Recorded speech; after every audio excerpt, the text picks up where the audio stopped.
गाडी पंक्चर झाली.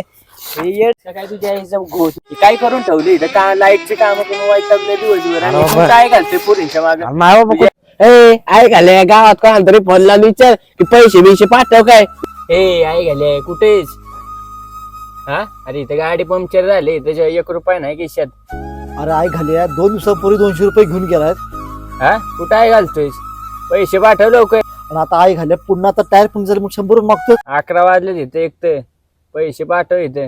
भिकारी आहे. ह्याच्या आईचं डोसकं गांजाळलंय. पैसे सोडाय ना ते. आता काय काढायचं मग. शिवराळ गल्लीतल्या फकीरानो, अरे जरा लाजाबाग. अरे पण ज्या माऊलीने तुम्हाला जन्म दिला, हे सुंदर जग दाखवलं, तिचा उद्धार किती घडोघडी करताय रे. प्रत्येक शब्दाला आईवरनं शिवी दिलीच पाहिजे का.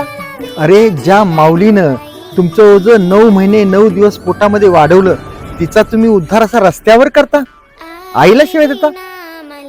तीही आई तुमच्या आई सारखीच आहे ना, मग त्याच मित्राच्या आईला तुम्ही शिव्या देतात. अरे जरा लाजा बाळगा लाजा. आई घातली चुकलं ना आपलं.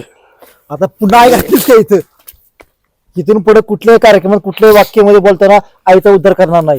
इथून पुढे आम्ही कधी आईवरून शिव्या देणार नाही.